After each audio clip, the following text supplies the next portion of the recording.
నాకు అనిపిస్తుంది నిజంగా అయోధ్యకాండలో ఈ శ్లోకాల్ని భర్త భార్య పట్ల ప్రవర్తించవలసిన తీరు, భార్య భర్త పట్ల ప్రవర్తించవలసిన తీరుతో కూడిన ఈ శ్లోకాల్ని తాత్పర్యంతో వేసి అసలు ఇవాళ ఉన్నటువంటి రోజుల్లో వివాహం జరగడానికి స్నాతకంలో జరుగుతున్నటువంటి క్రతువు ఇవాళ ఎవరూ అర్థం చేసుకోవట్లేదు సరిగ్గాను. కనీసం పెద్దలైన వారితో దంపతుల్ని కూర్చోపెట్టి వీటిల్లో కనీసం ఒక 3 శ్లోకాలు 2 శ్లోకాలు భర్త పట్ల భార్య, భార్య పట్ల భర్త ప్రవర్తించవలసినటువంటి తీరును ఆవిష్కరిస్తూ అసలు ఈ శ్లోకాలు చెప్తే సమాజం ఇంకా పరిపుష్టం అవుతుందేమో, ఇంకా అందంగా ప్రవర్తించగలరేమో. ఎందుకంటే ఆ విషయంలో సందేహం లేదు, భారత జాతి ఇప్పటికీ మిగిలిపోయినటువంటి గొప్ప సంస్కారం. ఎన్ని ఇబ్బందులు రానివ్వండి, దంపతులు మాత్రం దంపతులుగానే జీవిస్తారు ఈ దేశంలో. ఇంకా దాంపత్య ధర్మం పరిపుష్టం. కైక ఈ విషయంలో నీకే విధమైనటువంటి స్వాతంత్రం లేదు. ఆమె జనక మహారాజు గారి యొక్క కుమార్తె, నాకు కోడలిగా వచ్చింది. మహాతల్లి ఎన్నడూ ఇటువంటి ముతక వస్త్రములు కట్టి ఎరుగనటువంటిది. నేను నీకు ఎన్నడూ మాట ఇవ్వలేదు సీతమ్మ తల్లిని దండకారణ్యానికి పంపిస్తానని. పతిని అనుగమించి వెడుతూ పాతివ్రత్యాన్ని సీతమ్మ నిరూపించుకుంది. మామగారిగా నేను వరమిస్తున్నాను. కోశాధికారి అని పిలిచాడు, వచ్చాడు. 14 సంవత్సరములు సీతమ్మ తల్లి అరణ్యవాసం చేస్తే మళ్ళీ కట్టినటువంటి చీర కట్టకుండా కట్టుకోవడానికి ఎన్ని పట్టుపుట్టములు కట్టుకోవలసి ఉంటుందో, 7 వారాల నగలని ప్రతిరోజు పెట్టుకోవలసినటువంటి నగలు ఎన్ని రకాల నగలుంటాయో, ఎన్ని రత్నములతో కూడిన ఆభరణములుంటాయో వాటన్నిటినీ కోశాగారం నుంచి తీసుకొచ్చి సీతమ్మ తల్లికి ఇమ్మన్నాడు. ఒక మామగారంటే ఎలా ఉండాలో చూపించారు దశరథ మహారాజు గారు ఆ విషయంలో. అంటే పొంగిపోయింది సీతమ్మ. అప్పుడు వశిష్ఠుడు అన్నాడు, రామా నారచీర కట్టకు సీతమ్మకి, సీతమ్మ పట్టుపుట్టాలతోనే వస్తుందన్నాడు. ఆ పెట్టుకున్నటువంటి ఆభరణముల చేత, కట్టుకున్నటువంటి పట్టుపుట్టం చేత అక్కడ ఉన్నటువంటి ఆ పరిసరాలన్నింటినీ శోభింపచేసిందట తల్లి తన కాంతి చేత. బయలుదేరారు. ఒక్కసారి దశరథ మహారాజు గారి పాదాల దగ్గరికి వచ్చి నమస్కారం చేసి, కౌసల్య పాదాలకి నమస్కారం చేసి ప్రదక్షిణం చేశారు. పాపం దశరథ మహారాజు గారు రామా అన్నారు. రామా వెళ్ళిరా అనలేకపోయారు. ఇంకా రామా అనొక్క మాట మాత్రం నోటి వెంట వచ్చింది. ఇంకా మిగిలిన మాట పూర్తి చెయ్యలేదు. మూర్ఛపోయి తాను కూర్చున్న తల్పం మీద పడిపోయాడు. అలాగే వాళ్ళిద్దరికీ నమస్కారం చేశారు, ప్రదక్షిణ చేశారు. కన్నుల నీరు నింపుకుని బయలుదేరి రామచంద్రమూర్తి లక్ష్మణ సహితుడై సీతమ్మతో కలిసి బయటికి వచ్చేస్తున్నారు. బయటికి వచ్చేస్తుంటే అప్పుడు మహానుభావుడు దశరథుడు సంజ్ఞ తెచ్చుకొని కోశాధికారిని పిలిచి, అప్పుడు కూడా ఎంత జ్ఞాపకం పెట్టుకున్నాడో చూడండి. సుమంత్ర, రాజ్య సరిహద్దులు దాటేంత వరకు రాముణ్ణి రథం మీద తీసుకెళ్ళి మంచి ఉత్తమాశ్వములను పూంచినటువంటి రథాన్ని ఏర్పాటు చేయి అని కోశాధికారిని పిలిచి, సీతమ్మ కట్టుకోవడానికి కావలసిన చీరలు, పెట్టుకోవడానికి కావలసినటువంటి నగలు రథంలో పెట్టావా అని అడిగట. ఇవిగో మహాప్రభో అన్నీ తెచ్చి సిద్ధం చేశాం, రథంలో పెడుతున్నామని రథంలో పెట్టారు. అప్పుడు కౌసల్య ఒక్కసారి దగ్గరికి వెళ్ళి సీతమ్మని గట్టిగా కౌగిలించుకుని ఒక మాట చెప్పింది.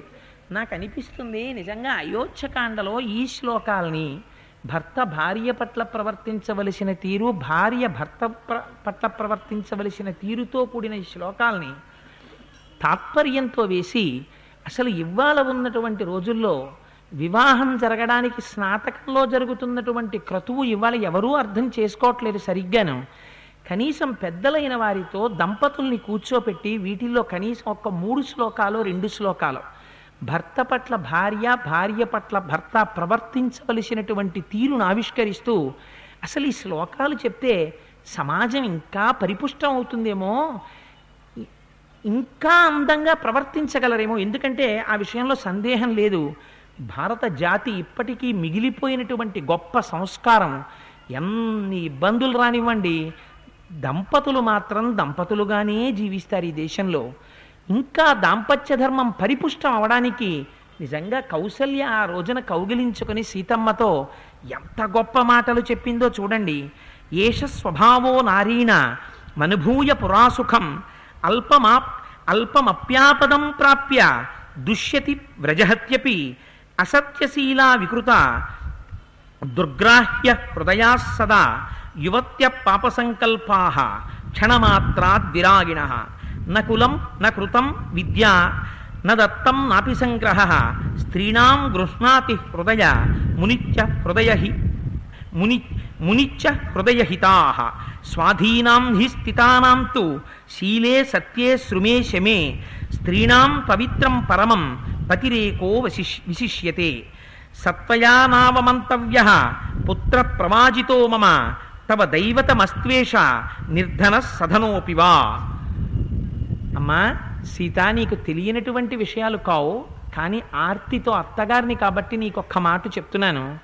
స్త్రీకి సహజంగా ఒక పెద్ద పొరపాటుతో కూడిన లక్షణం ఉంటుంది.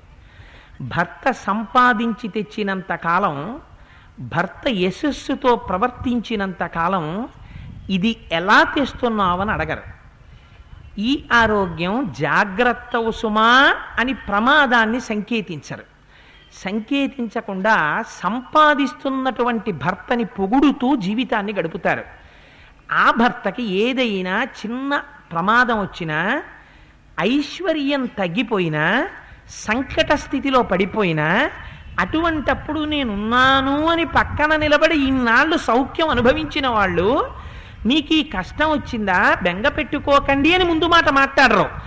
తొందరపడి మీకు ఎందుకు వచ్చింది అని ముందు వాళ్లే చులకన చేసి భర్తని మాట్లాడతారు. అది భర్తకి చాలా హృదయ క్లేశం కల్పించేటటువంటి మాట. ఇది సహజంగా స్త్రీలకు ఉండేటటువంటి బలహీనత. అమ్మా, ఇవాళ రాముడు యవ్వరాజ్య పట్టాభిషేకం పొందవలసినవాడు, కానీ నారచీర కట్టుకుని అరణ్యవాసానికి ఎడుతున్నాడు. ఇలాంటి స్థితిని పొందాడు కదా అని ఒక సామాన్య స్త్రీకి ఉండేటటువంటి బలహీనతని నువ్వు కూడా పొందకు సుమా అంది.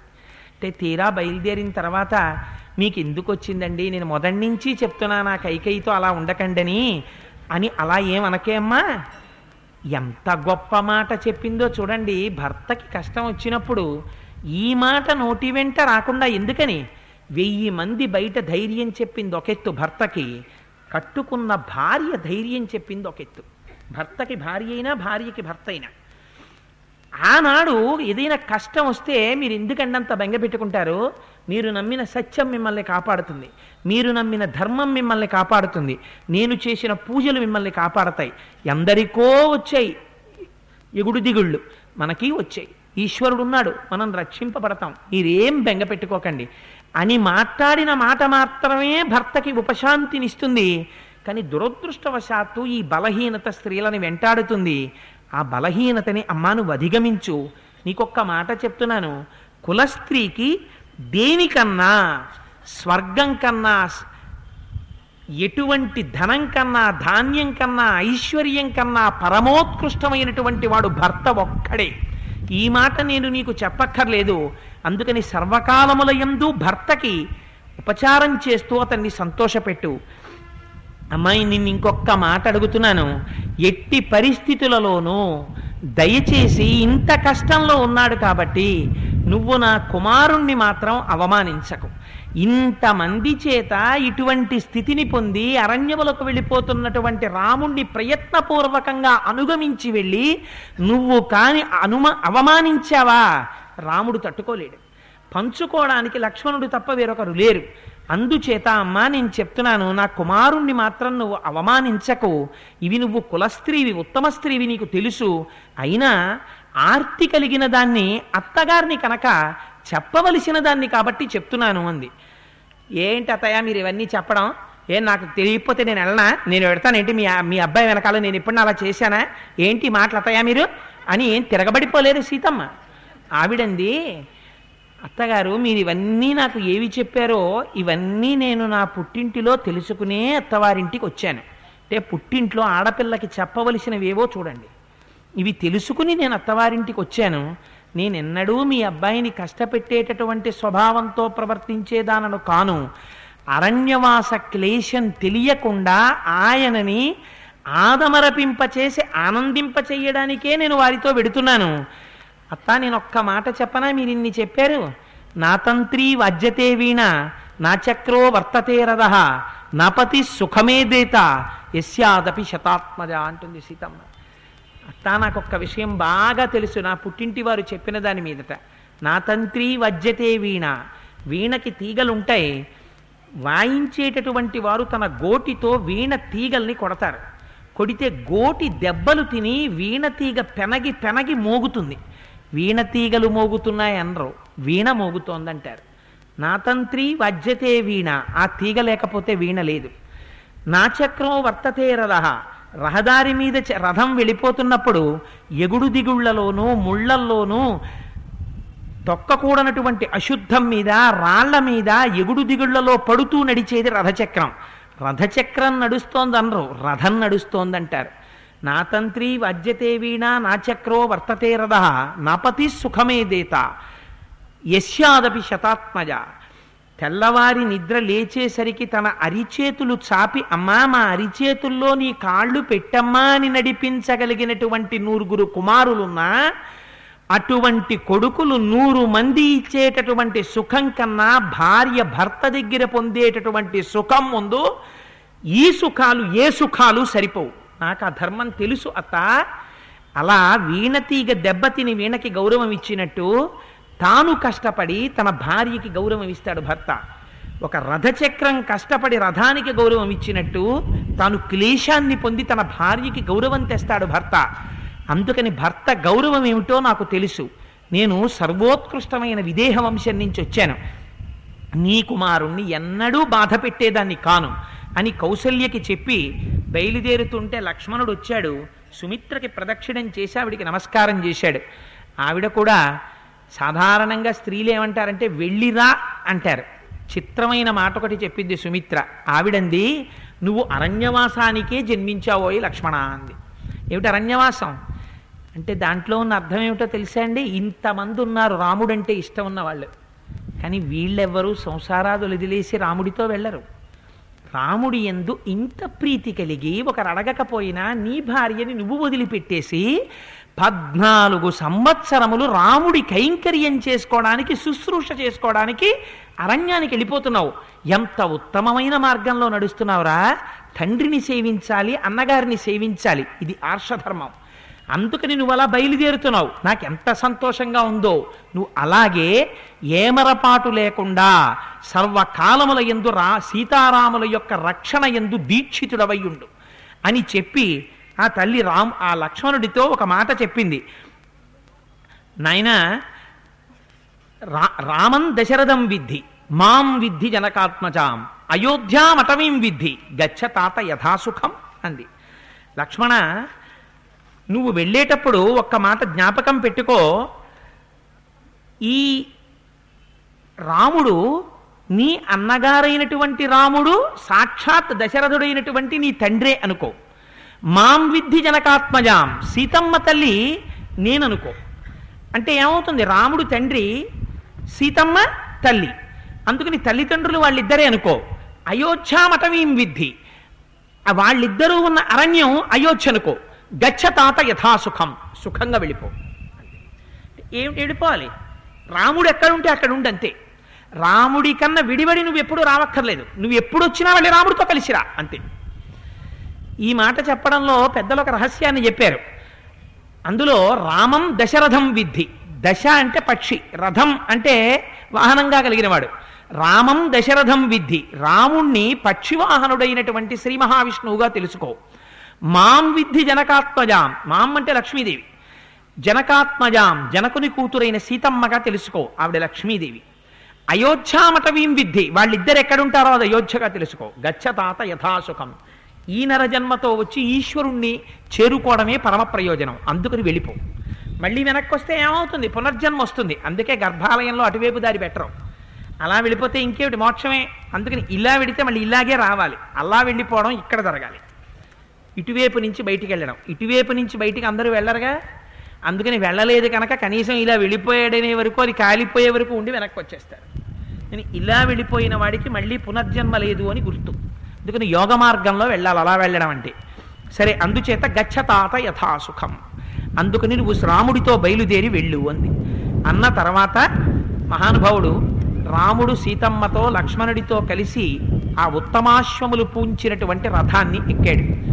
ఎక్కిన తరువాత రాజ్యమంతటా ఎక్కడ చూసినా ఒక విచిత్రమైనటువంటి ధ్వని బయలుదేరింది. అదొక గోలగోల కింద చప్పుడు వినపడుతోంది. ఎందుచేత ఎక్కడ చూసినా ఎవరిని చూసినా క్రౌంచ పక్షులు ఏడ్చినట్టు ఏడుస్తున్నారు.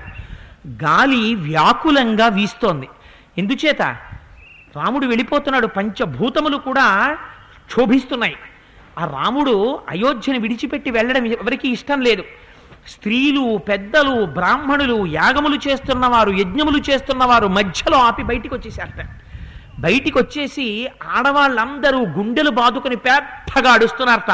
హారామా హారామా అని ఒకరు, అయ్యో రామా ఇంక నీ దర్శనం మాకు 14 ఏళ్ల వరకు జరగదా అని కొందరు, రామా నిన్నింక మేము చూడగలవా అని వృద్ధులు కొందరు, ఛీ రాజొక రాజా ఇటువంటి ధర్మమూర్తిని అరణ్యానికి పంపించినవాడు అని కొందరు, పక్షులు పిల్లలు ఆకలేస్తోందని అరుస్తుంటే ఎగిరి ఆహారం తేవడం మర్చిపోయి గూళ్లల్లో కన్నుల వెంట నీరు కారుస్తూ నిలబడిపోయేట.